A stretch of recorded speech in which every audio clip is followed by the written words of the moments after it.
أعوذ بالله من الشيطان الرجيم بسم الله الرحمن الرحيم الحمد لله والصلاة والسلام على رسول الله സൂറത്തുൽ ഇൻസാനിലെ 30-ാമത്തെ ആയത്തിലാണ് നമ്മളിപ്പോൾ വന്ന് നിൽക്കുന്നത്. അഊദു ബില്ലാഹി മിനശ് ശൈത്വാനിർ റജീം വമാ തശാഊന ഇല്ലാ അൻ യശാ അല്ലാഹ് ഇന്നല്ലാഹ കാന അലീമൻ ഹകീമ എന്നാണ് ഈ ഒരു ആയത്തുള്ളത്. അതിൽ അല്ലാഹു സുബ്ഹാനഹു വ തആല പറയുന്നുണ്ട്.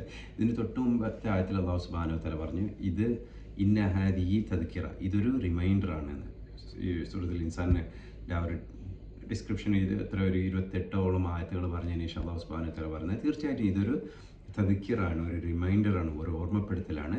ഫമൻ ഷാ, ആരെങ്കിലും ഉദ്ദേശിക്കുന്ന ആൾക്കാർ ഇത്തഖദ ഇലാ റബ്ബിഹി സബീല, അവൻ്റെ റബ്ബിൻ്റെ അടുത്തേക്ക് സബീൽ, ഒരു നേരായ മാർഗം സ്വീകരിച്ചു കൊള്ളട്ടെ എന്ന് പറഞ്ഞിട്ട്.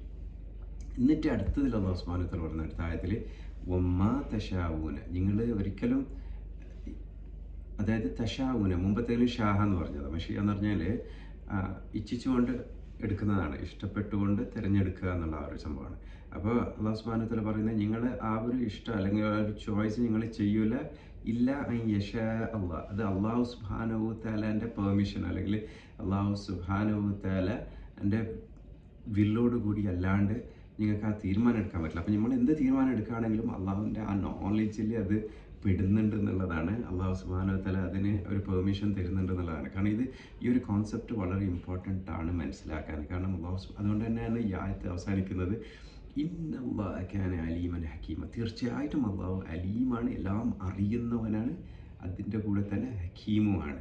ഹക്കീം എന്നല്ലെങ്കിൽ ഈ വിസ്ഡം എന്ന് പറയും, നമ്മളെ ഭയങ്കര എന്താ പറയുക, ആ ഒരു വൈസാണ് അല്ലാഹു സുബ്ഹാനഹു വ തആല. അപ്പോൾ അല്ലാഹു സുബ്ഹാനഹു വ തആല ഒരു തീരുമാനം എടുക്കുകയാണെങ്കിലോ അല്ലെങ്കിൽ കാര്യം നടത്തുകയാണെങ്കിലോ അതിലൊരു ഹിക്മത്ത് ഉണ്ടാവും. നമുക്ക് മനസ്സിലാവാതെ ഇരിക്കാം. പക്ഷേ അല്ലാഹു സുബ്ഹാനഹു വ തആല ചെയ്യുന്ന എല്ലാ കാര്യങ്ങളും ഹിക്മത്തോടു കൂടിയുള്ളതാണ്.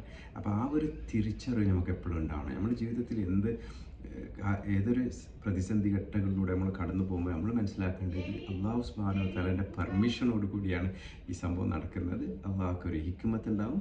ഐ എം ഹാപ്പി ടു തവക്കൽതു അലല്ലാഹ്, ഞാൻ തവക്കൽ അള്ളാഹുവിനോട് വരമേൽപ്പിച്ചു കഴിഞ്ഞു. എൻ്റെ വരമേൽപ്പിക്കൽ മൊത്തം അള്ളാഹുവിനോടാണ്. ആ അള്ളാഹു അലീമുമാണ്, ഹക്കീമുമാണ്, എല്ലാം അറിയുന്നവനുമാണ്, ഹക്കീമാണ്, ഹിക്മത്തുള്ളവനാണ്. അപ്പോൾ ആ ഒരർത്ഥത്തിൽ നമ്മുടെ ജീവിതത്തിന് എന്താ പറയുക, നമ്മൾ നേരിട്ട് കൊണ്ടുപോയാൽ അൽഹംദുലില്ലാഹ് ദുനിയാവിലും ആഖിറത്തിലും നമുക്ക് ഖൈറാണ്. കാരണം നമ്മൾ വലിയ മൗല ആയിട്ടുള്ളത്, നമ്മളെ സൃഷ്ടിച്ച് നിയന്ത്രിക്കുന്ന രാജാതിരാജാവായ അല്ലാഹു സുബ്ഹാനഹു വ തആലയാണ് നമ്മുടെ റബ്ബ്, നമ്മുടെ നാഥൻ.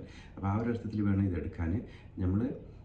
നമുക്കൊരു ചോയ്സ് ഉണ്ട്, നല്ലതും ചീത്തയും തിരിച്ചറിഞ്ഞുകൊണ്ട് നല്ലതിനെ ചൂസ് ചെയ്യാനുള്ള ആ ഒരു ചോയ്സ്. അപ്പോൾ നല്ലതിലേക്ക് നമ്മൾ ബുദ്ധി ഉപയോഗിച്ചിട്ട്, അല്ലാഹു സുബ്ഹാനഹു വ തആല തന്ന ബുദ്ധി ഉപയോഗിച്ചിട്ട് നമ്മൾ നല്ലതും ചീത്തയും ഏതാണെന്ന് തിരിച്ചറിയുക, എന്നിട്ട് നല്ലതിനെ ചൂസ് ചെയ്യുക. പക്ഷെ ആ ചൂസ് ചെയ്യുമ്പോഴും അത് അള്ളാഹുവിൻ്റെ പെർമിഷനോട് കൂടി മാത്രമേ നമുക്ക് ചൂസ് ചെയ്യാൻ പറ്റുകയുള്ളൂ എന്നുള്ളതാണ് അല്ലാഹു സുബ്ഹാനഹു വ തആല ഈ ആയത്തിൽ വരച്ച് കാണിക്കുന്നത്. അല്ലാഹു സുബ്ഹാനഹു വ തആല സത്യം മനസ്സിലാക്കുന്നവരുടെ കൂട്ടത്തിൽ നമ്മൾ എല്ലാവരും അല്ലാഹു സുബ്ഹാനഹു വ തആല ഉൾപ്പെടുത്തി അനുഗ്രഹിക്കട്ടെ. വാഖിറു ദഅ്വാനാ അൽഹംദുലില്ലാഹി റബ്ബിൽ ആലമീൻ. അസ്സലാമു അലൈക്കും.